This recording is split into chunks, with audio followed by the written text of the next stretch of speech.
Hey guys, welcome to podcast Dimba. This is the second part, and of course, when tukiingia the second part, it's all about international football. And Kabasha Meshia, and we are pleased to have Bucks Football Club head coach, Mr. Crispin Wesonga. Karibu sana coach. Thank you. And of course, Gerard alikuwa hapa on the first part together with Vettoh. Wao ndio coaches wa Bucks Football Club, and tuko na Vettoh hapa former Merudi Ball striker St. Joseph's Football Club. Karibuni sana. Thank coach, umekuaje? Uko sawa? Niko fiti. And of course, we are still at the Hotel Waterback Nakuru inside the Rumors Bar. You want to check them out on all the socials. Na pia remember to check out Trek Time Tours. Mail pale at trektimetourskenya@gmail.com for all your camping, hotel bookings, ticketing needs, luxury safaris, of course, pia group safaris, private safaris, team building, hiking, airport transfer. Hizo zote, they are the guys. Karibuni sana kwa podcast, Thank you. Tumeingia international football. So I want to tackle a few topics for the next 25 minutes before tuende nyumbani. Right now, right now you guys are City fans, yeah? Like tunajua nyinyi mlikuwa gawasa. No, we are not fans. Clarify. I used to be a Man United fan, but I left being a football fan. I'm no longer a football fan. When? I'm not a football fan, that's all. Hivyo tu. Gerard. He's a coach. Yeah. He's a follower of Pep Guardiola. I am too. In the same sense, develop relationship. Mimi ni fan wa City. Are you subscribe to the philosophies and the teachings of Pep Guardiola? Sure.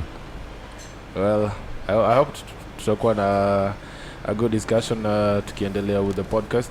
So right now City are doing so well in the league and also in the cup games. Juicy last night, that was on Tuesday, they played versus Gladbach, and they saw them off. Ilikuwa 2-0 convincing win. So far coach, unaonaje the way City are doing in the league, and nini may change from last season, and what has actually changed that it may bring that sudden impact from the way they were playing at the beginning of the season when the results were not so good, that it may change kuendelea hadi sasa? Nothing has changed really. It's just that the preparation was poor since COVID came in. They didn't have enough time to prepare, and such coaches like Pep, Klopp type, they believe in preparation. So that's why they looked shaky in the beginning, but nothing has changed. Now the real City is just playing now. The real City. Gerard, unasema aje? Preparation imekuwa poa pia.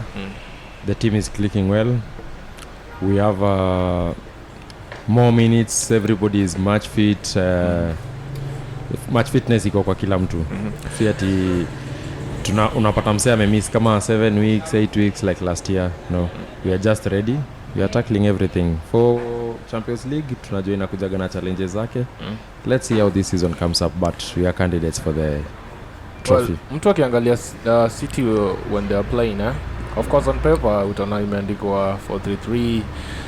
So for mtu wa kawaida to understand how City are playing, because that is just on paper, unaona 4-3-3, but when they're on the pitch, it's something different.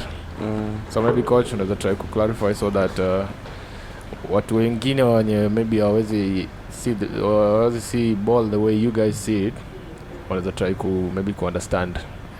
Mostly Pep's football is about situation, situational, not a system as such. Yeah. Without one on 4-3-3 or something. But ana play na situation situation, na you play na 4 things: where the ball is, where the space is, movement of the opponent, and movement of the teammate. With that, inakuwa ni situation, not system. Another thing is when he came to England, he knew the traditions, now the way English Premier League is played. So opponents, they tend to counter what Pep is bringing into football. So most of the time Pep will play also according to the opponent. Some will play 5 at the back, 4 in the midfield, and a man up front. The man up front one will be on the City's midfielder. They'll play low 5-4-1. Another team will play 5-3-2. Pep tackling 5-3-2 will be different. Pep tackling 5-4-1. Not just the 5 at the back. He also considers the 4 in the midfield and the other team, the 3 in the midfield. So Pep plays according to the opponent and the situation.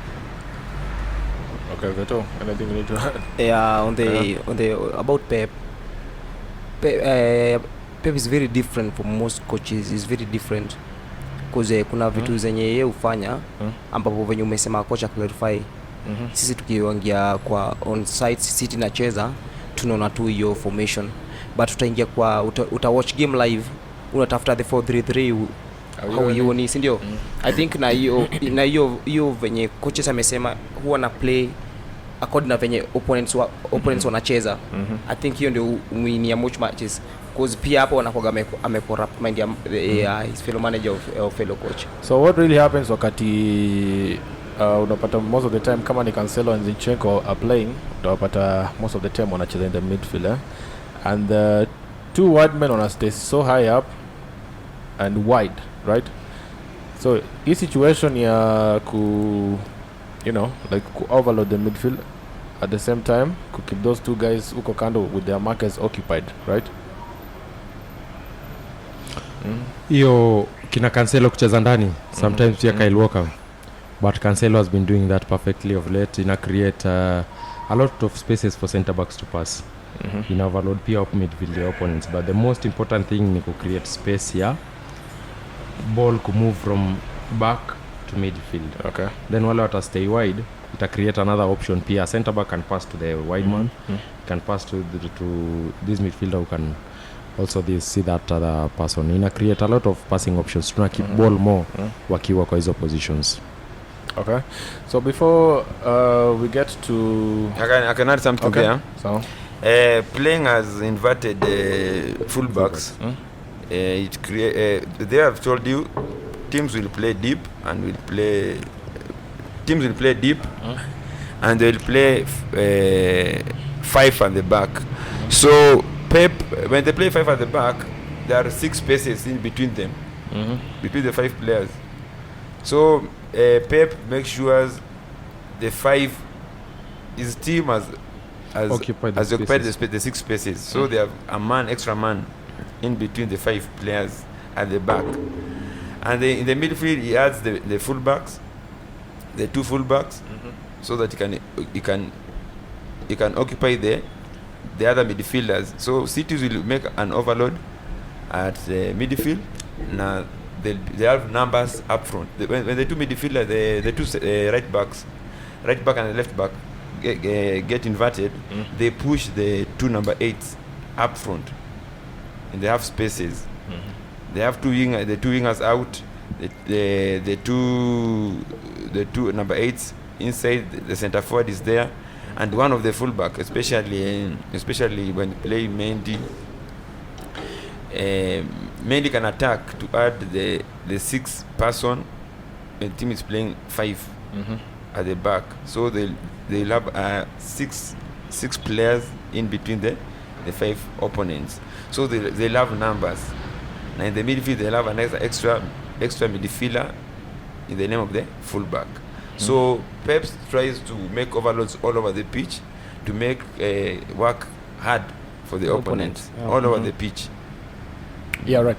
Another team that recently has been doing well, ukiona pia vile wanacheza, Chelsea wana deserve a mention because since the new coach are coming Tuchel, tumeona kumekuwa na a couple of differences from the way they were playing under Lampard. Kumekuwa na positives mtu anaweza pick on right now. And also, by the way, before we go on, a quick shout out to Chelsea Fans Club Kenya.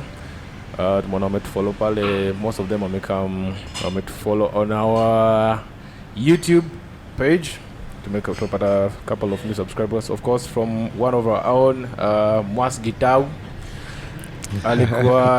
He was with us on the last episode.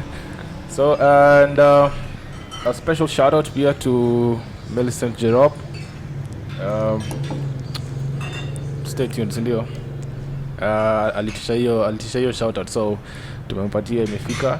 And so coach, what's the difference size yenye tunaweza pick on from those two managers in such a short time yenye imefanya that kumekuwa na that change from the way Chelsea walikuwa play earlier on in the season and the result is gonna come right now?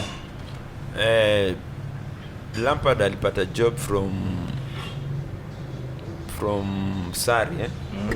Sarri is a top manager and he knows how football functions. So alikuwa ana build something good at Chelsea, but hakusikizana aka left. Kenya alifanya players wake wengi wako wameshika a lot of things. Coming with Jorginho playing at the base of midfield na kina Kovacic wakashika a lot of things. So Lampard coming in alipata players wamefunzwa na coach mdedi, yeye being almost a novice, coach kidogo tu Derby. Alikuja aka retain most of the things zenye players bado wako wamesahau a lot of the things zenye your master alikuwa amefunza. That's why even he didn't buy any person that season na wako poor, but mtu anaweza argue after buying mbona wakakuwa poor. Sorry, I think akikam in hiyo time walikuwa bado wanasawa vile transfer ban, right? What coach means alifanya poa hakubai hiyo season, yani hiyo ban hata ilisaidia because angeexposiwa earlier. So being wakubai but wako pia poor because bado tactics za Sarri wa waki. After some time ungeona changes kidogo season ikiisha, Lampard trying to implement his things, na after buying pia akaanza kuleta mambo yake, akaanza kuweka Jorginho. When a coach puts Jorginho, if anyone questioning about Jorginho's potential, that man doesn't know or knows little about football. So wakateleza question capability ya Jorginho, ndio shida ikaanza kutokea. Akaanza alingia argument ya Englishman wanalia Kante is the best at that position. That's a problem ikaingia Chelsea. Kante has never played at the base alone. Kante flourishes when he plays in a double pivot, and he's not a number 6. Can't even when they took the Premier League at Leicester, he used to play with Drinkwater. Kante used to he was more advanced than Drinkwater. So when people argue that, he's a runner. He's a runner. That position needs a lot of discipline. That's why Sarri preferred Jorginho. Okay. Vettoh? So I think part yangu like niyo mentality tu venye umesema coaches amesema about Englishmen. Ukiangalia Kante about hiyo time yenye wako mostly off the ball, wanaangalia hivyo, but mkio off the ball hamwezi pata bao ama mwezi pata results. Inafona kwa mostly mkio on the ball ana behave aje, unaona, na that's the difference between Jorginho na so mbona coach anamchezesha unaweza expect any other coach kichezesha wakati anacheza with the back 3 na wing backs ataanzisha kucheza na Reece James instead of Odoi, but at this point unaona ni Odoi anacheza, ameanza in that position in most matches. So mbona inafanyika hivyo? So ina depend na coaches by the way. Time ya Conte alikuwa anachezesha 5. That other person ulikuwa unapata mostly ilikuwa Azpilicueta kwa hiyo position ya Odoi. Hii ya Tuchel ni more of 3 akianzisha Callum Hudson-Odoi and Marcos Alonso is also attacking. Sometimes ni poor sana kwa kudefend but mostly unapata wanaenda high sana especially against weaker teams. To be expose them for a while but Chelsea wakibuild up na huyo Odoi apate tena wing back mpoa sana wa left. Mimi naona anaweza enda poa but what happened also time ya Lampard alikuja na players after what players wengine wali notice tactically is not good. Kina Rudiger na kina Kovacic a few players left to fight for him. Mason Mount alifanya poa sana. Yeye alifightia coach wake hakumwangusha kabisa to the last point. Yeah, right. So ukiona Tuchel amekuja kidogo amebadilisha the way Lampard alikuwa anacheza. Amekuja na hiyo back 3 back 5. You can say that na ball yake na move faster kuliko vile Lampard alikuwa anataka. Sasa hii ball inaenda dangerous places like unlike Lampard. Ungeona Lampard is playing unapata hata games zingine anapia kuwa na possession but they are not attacking, unapata wanashindwa match. He was not moving the ball at dangerous places. Kama saizi Tuchel ball iko na field iko na patches nyingi sana, zones mob. So when someone apeleki ball zones dangerous, layman hezi jua but that's why Lampard alifutwa kazi. Layman hezi ona but ukiona Lampard leo kwa na play unasema anakuwa anacheza vizuri na mbona alifutwa kazi. Na Tuchel unaona anapata results haraka. Tuchel when he came alisema watu wanafaa walana haraka because he doesn't have time. Na hiyo ni club inakuwa na pressure. Wanamwambia 18 months we need top 4 na uko number 10 11 so I need players wake na alipray washike haraka some of the things zenye stamtoa hapo. Na pia kwa pressure nafanya lazima deliver a top 4 position ama anaweza go out of job that's again. Chelsea. I mean a wrong club is a very good manager but I mean a wrong club pali wapayangi mtu chance. Huwezi kuwa forced kufikisha top 4 na uko team inakuwa kwa shimo. So Chelsea is playing United this weekend and in the midweek fixture next week bado wako na Liverpool away at Anfield. So let us preview these matches kwanza. So Chelsea versus United ina come first. What do you think, Melvo? Sorry, Melvo. Melvo, you Mgotetu. Yeah. Itakuwa game rahisi considering Manchester pia wamekuwa na run poa. Actually wamekuwa wakipush Man City from behind. Walikuwa juzi tu walikuwa wanajigamba wako number 1 top of the table. Top of the table sana. So itakuwa rahisi considering walisumbua sana. So saizi venye Tuchel amekuja tumeona kila mtu ameona amepata results. I think aja lose by the got 2 draws na wins. Aja lose game yote. So itakuwa walk in the park. Walk in the park? I don't think so. Yeah. Okay, for me your game hata can openly say Chelsea will carry the day. Mimi sasa nimewapatia kama kuna gamblers in the house. Last week niliwapatia ya Liverpool na Everton. I hope mlichukua mkapata pesa. This week United win. It's a 2-0 win for United. Correct score. Yeah, correct score. 2-0 win United. Away at Chelsea. Yeah, away at Chelsea. Coach, what do you think? It's hard to predict but karibia maki kiasi. It's hard to predict. Sijaona United sana. But the last match niliona wakicheza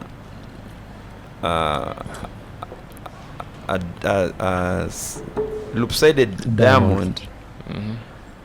Pogba appears to play wide in the as an inside a fourth midfielder. Lakini ni kitambo. The last time I watched, I think, especially big matches, I know he'll go that direction because Chelsea playing with 2 inside strikers and a double pivot in the midfield and 2 wide men. I think you need a lot of midfielders in that match. So I can see the Pogba coming back, Fernandes playing as a 10, as a 10, as a 9.5. Rashford is the same, playing as an inside striker, as a winger, as a supporting striker. So that match will be tight. Me, I can bet a draw. What about you? We're waiting for your opinion. Wewe ni mtu wa Man U bana. Wewe ndo mtu wa Man U. Hii game ni draw. In my opinion, I think itakuwa a 1-1 draw, itakuwa tight. Of course, the way coach amesema, I don't think watacheza hivyo. I think watacheza with a double pivot ya Fred na McTominay because watahitaji energy in that match. Ukiconsider the way Chelsea wanacheza right now, wako na that, wanacheza with a high energy, so United wata need to counter that with a high energy players pia wenyewe. The way wamekuwa kicheza, I think the backline ita stay the same. Fernandes atakuwa. I don't think Pogba will feature in this match. Sijui kama alipona, but I'm not really sure. But sioni akicheza, maybe Rashford na James. Most probably James ataanza hiyo game. Amefeature the last few matches. Yes. And Cavani, maybe Cavani or Martial, one of them might have to come on later. But I think David James might have to start the game. Because unajua lazima waweke pace kwa hizo wide areas wakati, because Odoi, maybe kama Odoi ataanza ama Reece James ama Alonso, vile wana stay so high up, need wase wanaweza, with the counter attacks. Yes, very quickly. So I think itakuwa draw. I think this match pia Chelsea watakuwa cautious kiasi. Hawatakimbia the way wamekuwa wakikimbia hizo games zingine, because pia opponents wanacheza now, they are tough opponents. Na tukiangalia the midweek fixture just before we preview the Leicester versus Arsenal, Chelsea will be going to, they'll be at Anfield versus Liverpool. And for me, Liverpool at home in the last 3 matches wamechapwa zote. Yep. And this one pia naona as a chapwa. Now that Alisson Ayuko, I don't think he will feature. His dad died. I think early drowned something. So anaweza kosa kuwa in that match. Sorry. So itakuwa tough. Inaweza kuwa another goals, mabao mingi zinaweza. Na maisha Alisson anaikosa mabao mingi. Naenda amefanya mablanda nyingi kushinda yeye. Sasa kama Alisson ndo number 1 amefanya hiyo mablanda. Okay, kwa ule msemo mwingine. De Gea anatuzanga kila siku na ashindi Henderson boli. Sasa I think itakuwa tight. Msemo anasema ati anatuzanga usiku wa Man U kweli. Sinawaambia. Sasa what happens? Itakuwa redemption for Chelsea. Simwambia watafungwa na United. And then wanaenda kupata team yenye defenders wako weak compared to status ya Premier League. Pia wana miss Alisson, leadership pia ina miss Jordan Henderson. Sijui kama atakam back in that match. But wakikuja hivyo vibaya, another sure odds 2-0. Coach 2-0 Chelsea win. Coach, very quickly before we wind up, prediction yako? Yeah, which match? Chelsea Liverpool. Liverpool Chelsea. Liverpool Chelsea, yeah. Liverpool will win that match. Everybody anaangalia these guys wamekuwa weak, poor, but big matches wao cheza. I saw their match against City. Only break to the last second half, but they were playing well. Hawezi poteza that match. For me, watashinda hiyo mechi na watashinda vizuri. Vettoh, sasa hiyo ndio mimi I'll settle for a draw. Una draw? Yeah, a draw.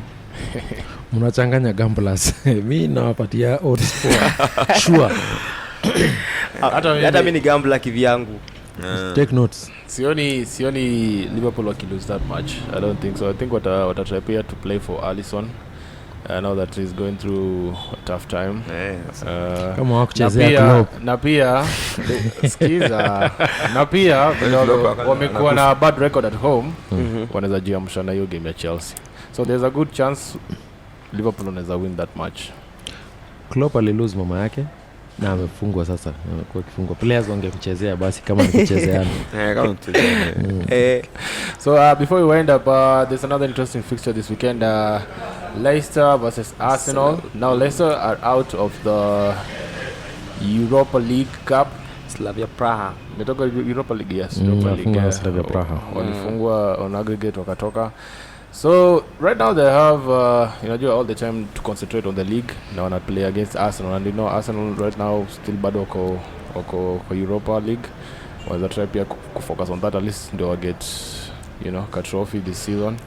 So I don't know how this will go, but what do you guys think? Tuanze na Arsenal hapa. Okay, Arsenal venye unajua tu tuja kwa consistent, but nilikuwa the last Premier League game na Man City kina coaches hapa, we lost, but personally nilikuwa impressed. Unajua nilikuwa impressed to though to lose by a goal, but nilikuwa impressed.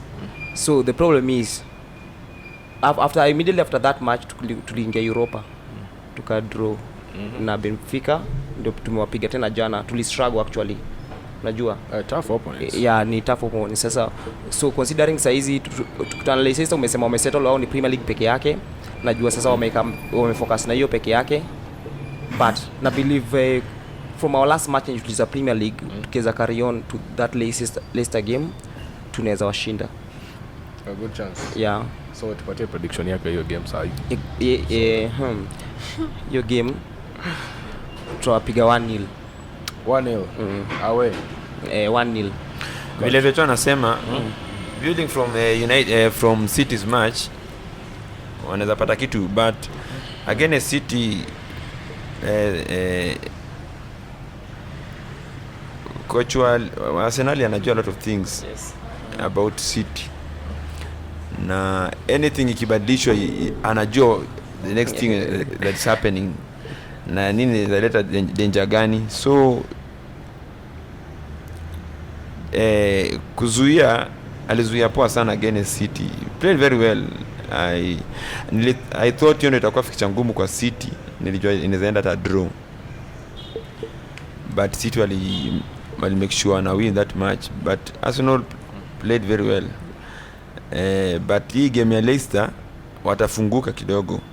Leicester I dominate ball like City na wafunguki, na Arsenal hawafunguki ati the City back wakimbie.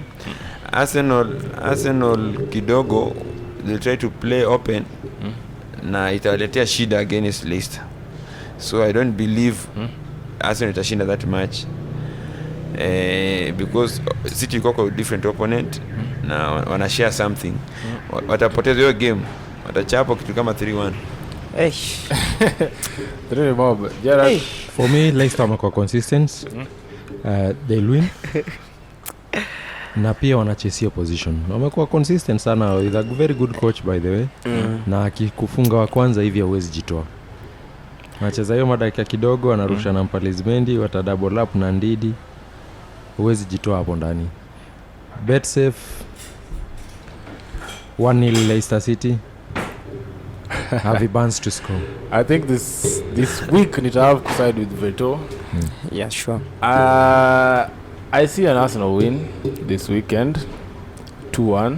Wekeni pesa yenu pia. Sawa tutaweka, tunasema aje. Ndapanga tuocheo game na wewe. Naona Arsenal wakishinda this weekend. Now that wali play against Leicester, against Arsenal the other week, against City the other week, and before that walikuwa play against ilikuwa Leeds, yeah. Na walicheza so well in those two matches. Alafu na pia energy yao ilikuwa juu on that match. Though vile unasema vile coach anasema itakuwa really tough. The way Leicester wamekuwa kicheza against tough opponents, hawatoki sana, they are not as open as the way Arsenal niko sure watakuwa open on that match, but defensively Arsenal wanakuwa very sound. It's not very serious kufunga hawa na wako, unajua organization yao at the back inakuwa poa. So I expect that game pia sioni vile Arteta and Arsenal watakuwa pia as open vile pia tuna expect. Haitakuwa that much. Hiyo game itakuwa ni kama ya kupimiana. We block yako, acha mimi block yangu, opportunity kipatikana. Maybe set pieces inaweza carry the day. na counter attacks. Mnaongea ni kama Arsenal ni timu kubwa kuliko Leicester. Arsenal Arsenal timu ni timu Leicester. kubwa. Definitely. Arsenal timu kubwa kushinda Leicester. Hiyo ni opinion. Ni vile tu Talk about it another Ni vile time. tu for me Leicester at the moment iko juu kushinda Arsenal and even kushinda most clubs in the Premier League. Gerard Nika just ukienda Italia, AC Milan ilikuwa sijui number 8, number 7, but hata playing against Lazio, Lazio ni timu kubwa kushinda AC Milan. exactly.